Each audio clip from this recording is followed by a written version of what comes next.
মদকে free করে আর খেজুরের উপরে 210% ট্যাক্স বসায়, তাহলে তো উনি খেজুর দিয়ে করতেই বলবে, আর কি থাকবে? কারণ যেহেতু ওনারা মদের দল, ওরা তো ইসলামেরও দল না আর ওনারা খেজুরের দলও না, ওনারা হলো মদের দল। যেখানে মদ ফ্রি করে সেখানে 110% খেজুর কিভাবে তারা বাংলাদেশের 18 কোটি মুসলমানদের রমজান মাসে কিভাবে তারা ট্যাক্স বসায়?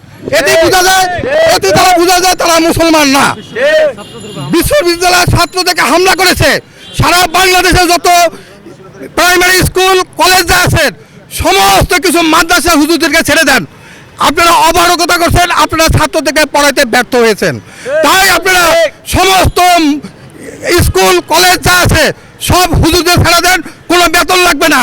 হুজুরা বিনা পয়সায় এই সারা বাংলাদেশে সমস্ত ছেলেদেরকে পড়াবে। আপনারা অযোগ্য, আপনাদের দায়িত্ব নেওয়া আর কোনো দরকার নাই, আপনারা পদত্যাগ করুন।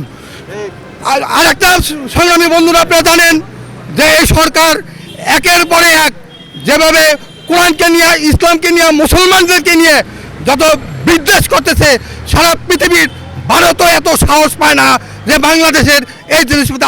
আমরা ক্লাস 1 থেকে ক্লাস 10 পর্যন্ত দেখেন কিসের ওই মূর্তি দিয়া, ক্যাসেট এইটা দিয়া এই সাহস তারা কোথা থেকে পালো? আজকে আপনাদের সামনে বলতে চাই, 2009 সালে যে পিলখানা হত্যা হয়েছিল, 9 সালের পরে 10 সালে যে মনমোহন চুক্তি করেছিল, গোপন চুক্তি, সেই চুক্তি সারা বাংলার 18 কোটি জনগণ বাতিল চায়, বাতিল চায়, বাতিল করতে হবে।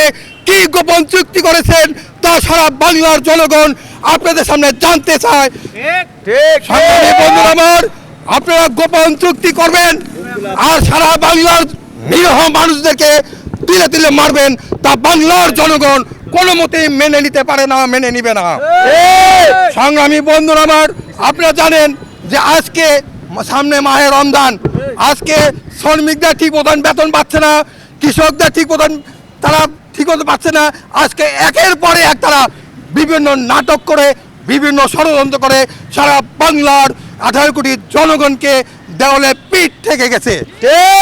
সংগ্রামী বন্ধুরা, আজকে এই নিত্য প্রতিদিন সিন্ডিকেট কারা যারা সংসদে বসে আছেন, তারা আজকে সারা বাংলাদেশের এই নিয়ন্ত্রণ করতেছে, বিজনেস নিয়ন্ত্রণ। আজকে কোনোদিনও এই মন্ত্রী পরিষদ যতদিন পর্যন্ত এই বুর্জুয়া ব্যবসায়ী যারা সংসদে থাকবে ততদিন পর্যন্ত সারা বাংলাদেশের নিত্য প্রয়োজনীয় কোনোদিনও এটা সমাধান হবে না। সংগ্রামী বন্ধুরা আমার, আপনারা জানেন যে আর একটা জিনিস আপনারা লক্ষ্য করছেন, দেখেন যে আজকে সাংবাদিক থেকে আরম্ভ করে আমরা যারা আছি সবার দেওয়ালে পিঠ থেকে গেছে। 140 বার আজকে সাগর রুনি হত্যা 120 বার পর্যন্ত আছে, আজকে তারা এটা বিচার করতে পারে না। আজকে ঢাকা ইউনিভার্সিটিতে রোজাদার অবস্থায় আজকে যেভাবে নেককার হামলা করেছে, এই হামলা কোনোদিনও বাংলার জনগণ মেনে নিতে পারে না, মেনে নিবে না, মেনে নিবে না। প্রতি বছর রমজান আসার সাথে সাথে বাংলাদেশের মানুষের নিত্য প্রয়োজনীয় যে দ্রব্য রয়েছে, খেজুর থেকে শুরু করে ইফতার সামগ্রী, সেগুলোর দাম দ্বিগুণ থেকে দ্বিগুণ হয়েছে।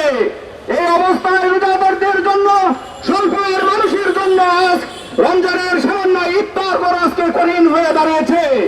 আমরা লক্ষ্য করেছি বাংলাদেশে যে ইসরায়েল সহ ভারতের মুসলমানদের উপর যে নির্যাতন হচ্ছে, তার এই ধারাবাহিকতায় একটি দুষ্ট চক্র ঢাকা বিশ্ববিদ্যালয়ের ছাত্রদের উপর রমজানের আলোচনারত অবস্থায় নির্মম নির্যাতন চালিয়েছে। আমরা হুঁশিয়ারি করে বলতে চাই, এ ধরনের ইসরায়েল এবং ভারতের এজেন্টরা এই কাজ করতে পারে। আমরা তাদেরকে প্রতিহত করব যদি সুষ্ঠু বিচার না করা হয়। সবাইকে অসংখ্য ধন্যবাদ জানিয়ে আমার বক্তব্য এখানে শেষ করছি।